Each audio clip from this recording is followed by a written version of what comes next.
हाँ, तो अगर हम डॉट नेट फ्रेमवर्क की बात करते हैं, डॉट नेट फ्रेमवर्क कहने का मतलब जो हमारा इससे पहले हम लोग करते थे, उसमें अगर आप कोई कॉन्सोल एप्लीकेशन बनाते थे तो कॉन्सोल एप्लीकेशन का जो फ्लो होता था वो कोई दूसरा होता था। फ्लो कहने का मतलब सबसे पहले रिक्वेस्ट कहाँ आती थी आपकी, एक मेन मेथड के पास आती थी और फिर वहां से आपका प्रोग्राम एग्जीक्यूट होना स्टार्ट होता था। करेक्ट? करेक्ट। यस यस हाँ सर। जी। In case of in case of web applications, like if अगर आप ASP.NET पे काम कर रहे हो तो वहां पे कोई मेन मेथड नहीं होता था, वहां पे प्रॉपर एक पेज की लाइफ साइकिल होती थी कि प्री इनिट मेथड कॉल होगा, IS के पास रिक्वेस्ट आएगी, वो एक आपका ठीक है क्या कहते हैं एक एनवायरनमेंट क्रिएट करेगा, उसके बाद आपकी पेज लाइफ साइकिल होती थी, तो वो सारी इवेंट्स आपकी क्रिएट होती थी। तो वहां पे कोई मेन मेथड नहीं होता, तो सब कुछ अलग अलग तरीके से चल रहा था। अगर आप वही बात MVC की करो तो MVC में कोई लाइफ साइकिल नहीं होती थी आपकी, बस आपने लिखा ब्राउजर पे, आपने रिक्वेस्ट की, कंट्रोलर क्लास का एक ऑब्जेक्ट बनता था, उसका एक्शन मेथड एग्जीक्यूट हो जाता था, एक्शन मेथड व्यू से आपकी बात करता था, व्यू मॉडल से अटैच होकर आपको एक पेज मिल जाता था। तो सब कुछ अलग अलग तरीके से चल रहा था। इन्होंने कहा कि ये नहीं चल पाएगा। बोले क्यों नहीं चल पाएगा? बोले अब एक ही तरीका रखेंगे, दैट इज कॉल्ड जो आपका C# के कंसोल एप्लीकेशन का था। whether you are creating a web application, whether you are creating a window application, whether you are creating like ASP.NET जैसे पेजेस, सब कुछ एक मेन मेथड से होके ही जाएगा। सब कुछ का जो स्टार्टिंग पॉइंट होगा that will be A main method, जो C# की कंसोल एप्लीकेशन की तरह होता था। That main method will be called by, ठीक है, .NET कोर फ्रेमवर्क। कि जैसे आप स्टार्ट करोगे मेन मेथड के बाद से डिसाइड होगा कि आपने जो कोड लिख रखा है कि वो code as a console application की तरह काम करेगा, कि वो कोड आपका एज ए वेब एप्लीकेशन की तरह काम करेगा, कि वो आपका एज ए रेजर पेजेस की तरह काम करेगा। तो वो सारी चीजें उसके बाद डिसाइड होती है। तो ये चीज आपको याद रखनी है, हमें .NET कोर के अंदर whether you are creating a window, console, web application, everything, the starting point will be the main method. Okay, कैसे स्टार्ट करते हैं वो चेक कर लेते हैं।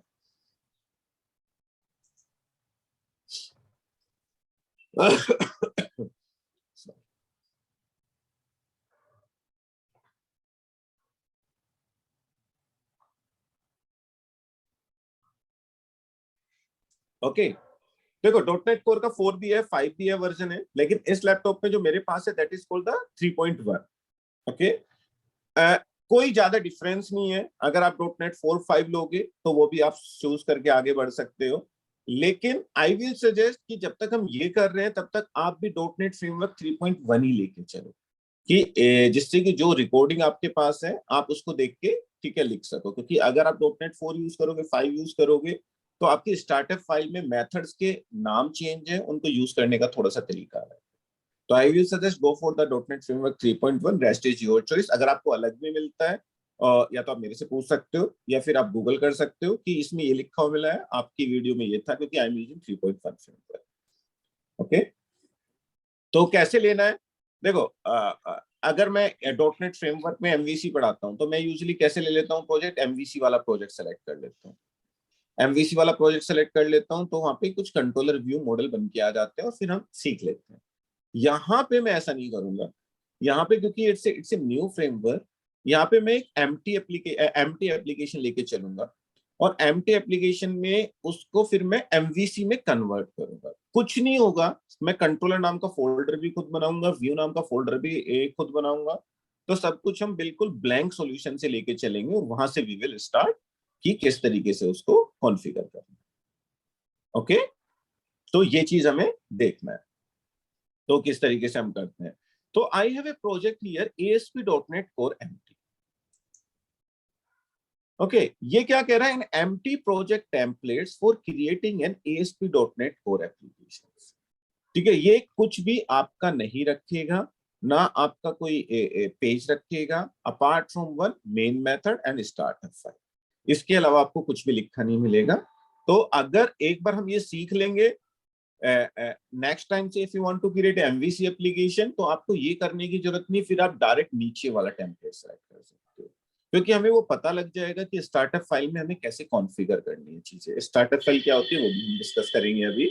तो स्टार्टिंग में I will use this one, but from the next time onward जब हम वेब API करेंगे I will select this template directly, क्योंकि जब तक आपको आइडिया लग चुका होगा।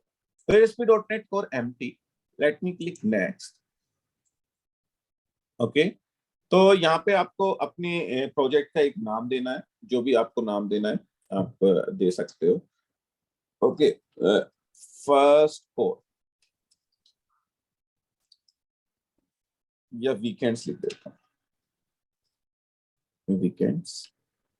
ओके, ये वीकेंड्स को यहाँ पे, ये जहाँ पे भी आपको सेव करना है आप कर सकते हो। तो यहाँ पे एक आपका ये सॉल्यूशन का नाम बन जाता है, click next. Now it will ask which framework you want to use. So 3.1 का लॉन्ग टर्म सपोर्ट हमारे पास अवेलेबल है, so that's why I'm using this one. If you want to use, you can choose some latest one as well. But I will suggest जब तक हम कर रहे हैं साथ में सिंक में रहे, सब लोग एक पेज पे रहे, तो you can choose the .NET Core 3.4. अगर आप .NET Framework 4 चूज करना चाहते हो, you can go ahead and do that. तो अगर कुछ प्रॉब्लम आती है तो you can ask. Okay, तो configure for HTTP.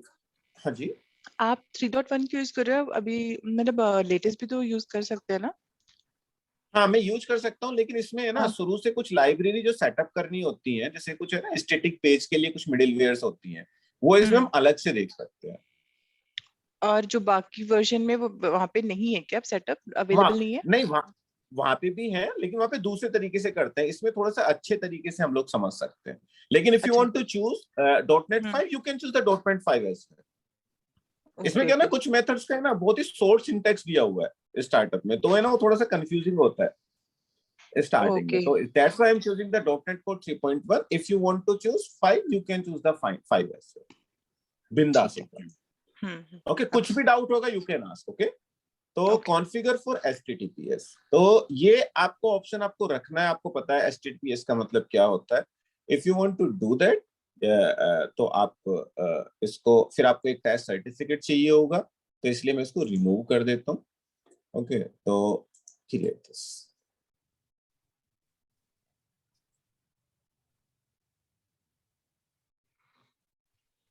देखो दूसरा रीजन 5.0 का मैं बताऊं मैं क्यों नहीं लेता।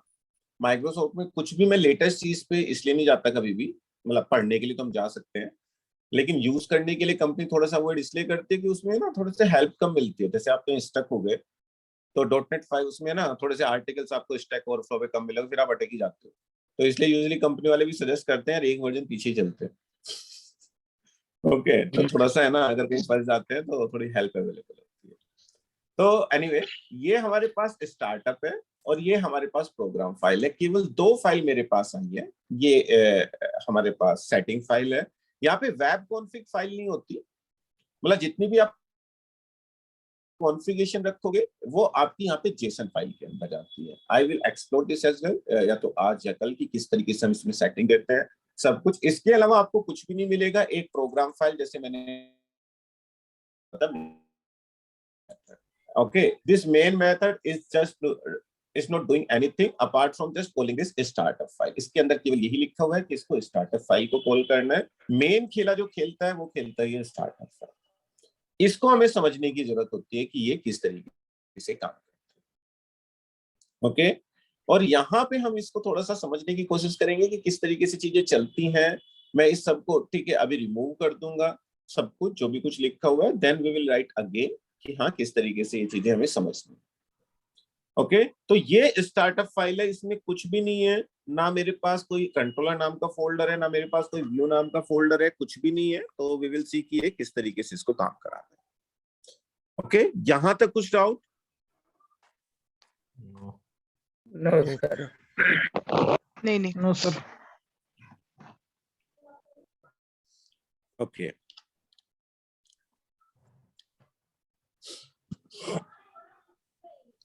इसका पूरा कंटेंट ये बताओगे ना, हाउ कॉन्फ़िगर वर्क्स एंड इसके अंदर डिफॉल्ट क्या क्या हाँ, फंक्शनलिटीज है ना? अरे खुश में सबको, जब तक आप ना लिखने लगो तब तक हम छोड़ेंगे नहीं इसको। ओके, हाँ। ओके, तो सबसे पहले हम क्या करते हैं, एक छोटा सा देखो, ये फाइल जो होती है that is called the middleware file. यहाँ पे हम इसको मिडिलवेयर फाइल भी बोलते हैं, क्योंकि मिडिलवेयर फाइल क्या करती है आपका, कल मिडिलवेयर के बारे में बात करेंगे, क्योंकि यही एक फाइल है जो सबसे अलग है, इसके अलावा सारी चीजें सेम है। यहाँ पे सबसे पहले आपका जो कंट्रोल आता है वो आपका इस पर्टिकुलर कॉन्फ़िगर मेथड पे आता है। जितनी भी आपको कॉन्फ़िगरेशन देनी होती है तो आप यहाँ पे लिखते हो। तो कैसे लिखते हैं, लेट मी शो यू। सबसे पहले आपको थोड़ा सा एक्सप्लेन कर देता हूँ।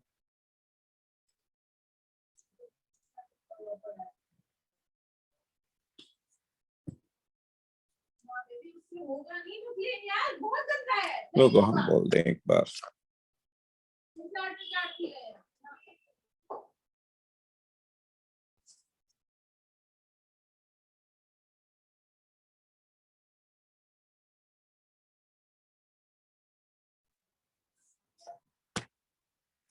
हाँ, let me open this.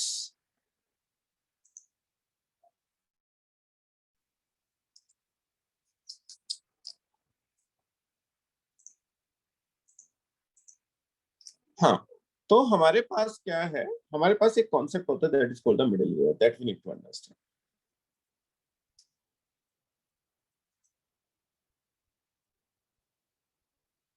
In dot net को जब भी हमारी रिक्वेस्ट आती है एक स्टार्टअप फाइल के पास, तो यहाँ पे हम लोग बहुत सारे मिडिलवेयर कॉन्फ़िगर करते हैं। अब मिडिलवेयर क्या होता है, सबसे पहले मिडिलवेयर होता है, middleware just nothing, just a set of code. Okay, एक छोटा सा कोड होता है, आप अपना भी लिख सकते हो। अभी के लिए हम जो बनी हुई मिडिलवेयर है उनके बारे में बात करेंगे। ओके, तो होता क्या है, सबसे पहले आपकी यहाँ पे हम जितने भी मिडिलवेयर कॉन्फ़िगर करते हैं वो वन बाय वन आपकी एग्जीक्यूट होना स्टार्ट होती है। तो आप लेट से आपने कॉन्फ़िगर की मिडिलवेयर 1, ओके, फिर आपने कॉन्फ़िगर की मिडिलवेयर 2,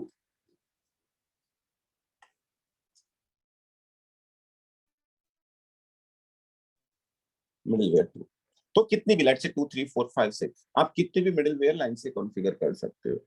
तो आपकी रिक्वेस्ट सबसे पहले मिडिलवेयर 1 के पास जाती है। मिडिलवेयर 1 से आपकी, अगर आपने उस मिडिलवेयर 1 से आपने रेस्पॉन्स वापस किया होता है वेब पेज को, तो मिडिलवेयर 1 से ही रेस्पॉन्स आपका वापस चला जाता है। अगर आपने मिडिलवेयर 1 से मिडिलवेयर 2 कॉल किया होता है, तो पहले मिडिलवेयर 2 के पास रिक्वेस्ट जाती है। मिडिलवेयर 2 से अगर आपने रेस्पॉन्स रिटर्न किया होता है, तो फिर वो वापस में होते हुए पहले मिडिलवेयर 1 के पास आता है और फिर जाके आपका रेस्पॉन्स ब्राउजर को वापस सेंड करता है। तो ये मिडिलवेयर जस्ट नथिंग, जैसे सेट ऑफ कोड, बहुत सारी चीजें हमारे पास इनबिल्ट है in form of middlewares, but we can write our custom middlewares also. जब हम आगे बढ़ेंगे तो हम देखेंगे कैसे हम कस्टम मिडिलवेयर्स लिखते हैं। अभी के लिए उसमें एक छोटा सा चेंज करता हूँ आपको ये चीज समझाने के लिए कि मिडिलवेयर कैसे काम करती है। अपने कोड के अंदर मैं ये सब कुछ है ना रिमूव कर देता हूँ, कंट्रोल, ओके। और यहाँ पे बस एक छोटा सा मैं कोड लिखता हूँ कि जब भी मेरी रिक्वेस्ट यहाँ पे आएगी, so what I want to just run a middleware object, कि जैसी मेरी रिक्वेस्ट यहाँ पे आए तो control check, okay, I want to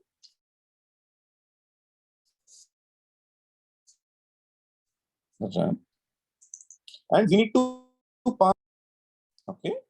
सो यहाँ पे middleware just I think just handler, क्या कहते हैं, डेलीगेट होता है। तो मुझे क्या करना है यहाँ पे, आई एम राइटिंग वन छोटा सा एक middleware, not the middleware, basically just a function which I will call private, okay। जो भी मिडिलवेयर होता है that will return a task object and let's say my first middleware,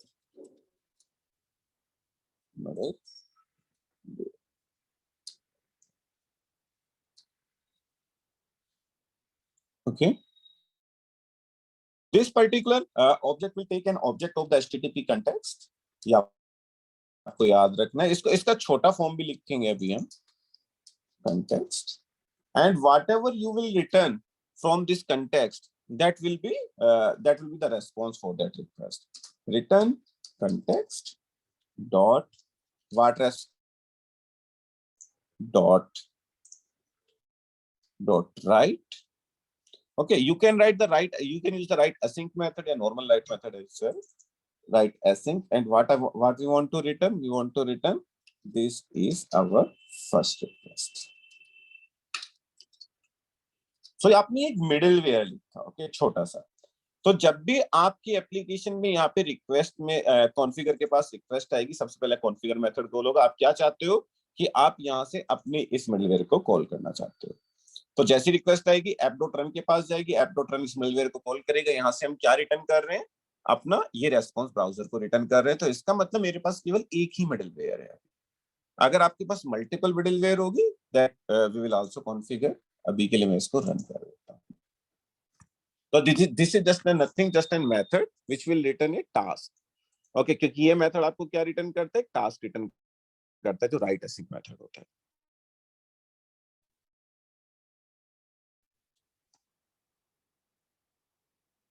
hello, okay sir. Yes sir.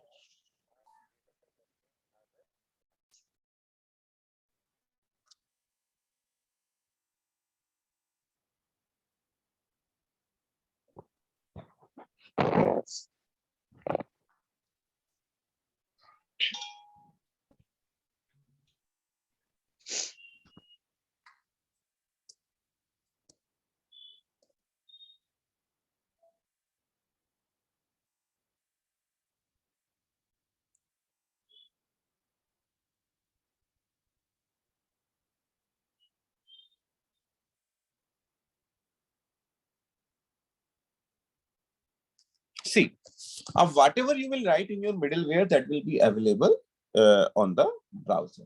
तो आपका किस तरीके से काम को मैं दोबारा से समझाता हूँ कि यहाँ पे सबसे पहली रिक्वेस्ट आपकी कॉन्फ़िगर मेथड के पास आई, वहां से आपने क्या किया, एक मिडिलवेयर फंक्शन एग्जीक्यूट किया और मिडिलवेयर फंक्शन से आपने एक रेस्पॉन्स ब्राउजर को रिटर्न कर दिया। तो HTTP context is a class which will provide the response to the browser। तो यहाँ पे आपने response.writeAsync, डोंट वरी जो लोग नए हैं, जिन लोगों ने MVC किया हुआ है कि हम इस तरीके से लिखेंगे, नहीं, ये सारी चीज आपको लिखी हुई मिलेगी पहले से, लेकिन हम समझने की कोशिश कर रहे हैं कि मिडिलवेयर हमारा किस तरीके से काम करता है।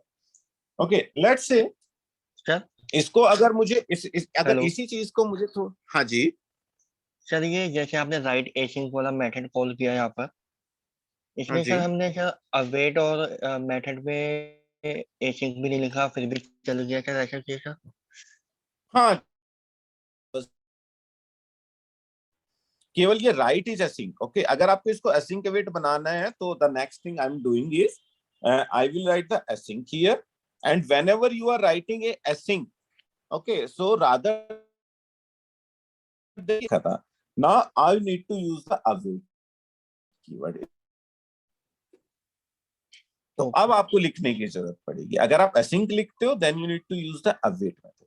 अगर देखो, अगर आपने असिंक मेथड यूज किया और रिटर्न कॉल ऑन, अगर इसको असिंक्रोनस आपको बनाना है then you need to use the async keyword जो फंक्शन में है, और then you need to use the await keyword also rather than using the return statement. Now अब मैं आपको अगर कॉल करूंगा output will be same, but this particular request will be handled as a asynchronously। okay, तो this is how usually we write async and await। इसको और छोटी form में लिखते हैं हम।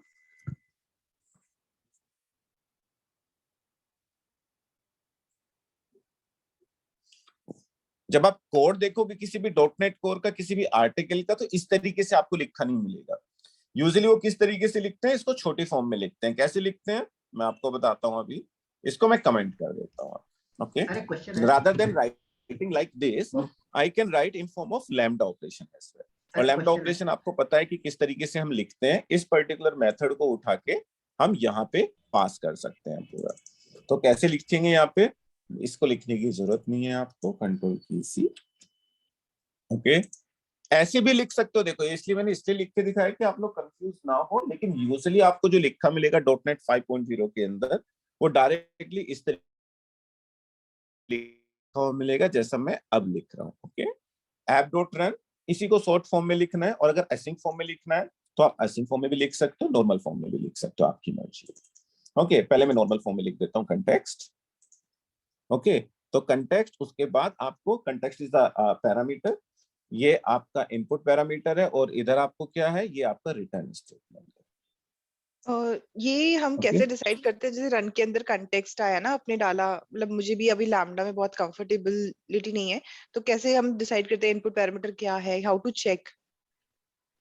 ओके, मैं अगर देखो इसको हटा देता हूँ अभी, control x, okay, control S, अगर मैं इसको यहाँ पे हटा दूं, ओके, ये मेरे से एक रिक्वेस्ट डेलीगेट मांग रहा है। ओके, अगर आप अलग से एक रिक्वेस्ट डेलीगेट डिक्लेयर करोगे, रिक्वेस्ट डेलीगेट, ओके, इसकी अगर आप डेफिनेशन देखोगे, रिक्वेस्ट डेलीगेट बेसिकली क्या करता है, आपके HTTP कंटेक्स्ट क्लास का इनपुट पैरामीटर लेता है, करेक्ट। अच्छा। तो या तो आप अलग से एक रिक्वेस्ट डेलीगेट डिक्लेयर करो, जो एक डेलीगेट्स क्या होती है, delegates are the functions pointers, correct. Functions pointer कहने का मतलब जिस टाइप का डेलीगेट है उस तरीके के फंक्शन में पास करेगा। जो HTTP कंटेक्स्ट क्लास का तो एक ऑब्जेक्ट ले रहा हो, टास्क रिटर्न कर रहा हो, करेक्ट। तो हम क्या कर रहे हैं, देखो मैं और छोटा करके दिखाता हूं आपको। इसने मेरे से क्या मांगा, तो मैं बिल्कुल स्टार्टिंग से चलता हूं, जैसे हमने फंक सीखा था शुरू में। ये इसने मेरे से एक रिक्वेस्ट डेलीगेट मांगा। तो अगर आपको कभी कुछ समझ में ना आए, कभी कुछ समझ में ना आए, बिल्कुल आप ब्लैंक हो जाओ, तो ये आपसे रिक्वेस्ट डेलीगेट मांग रहा है, तो request delegate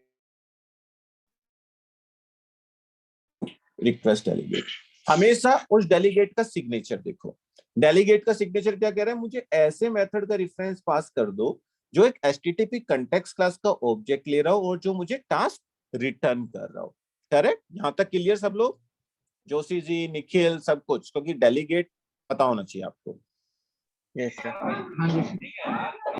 correct. Delegates are the functions pointers. Delegate के अंदर जब हम फंक्शन का नाम पास करते हैं तो हमेशा सिग्नेचर मैटर करता है कि उस डेलीगेट के अंदर किस तरीके के मेथड का रेफरेंस हम पास कर सकते हैं। तो मेरा रिक्वेस्ट डेलीगेट क्या कह रहा है, रिक्वेस्ट डेलीगेट कह रहा है कि मुझे ऐसे फंक्शन का रेफरेंस पास कर दो जो एक आपका इनपुट टाइप का पैरामीटर HTTP कंटेक्स्ट हो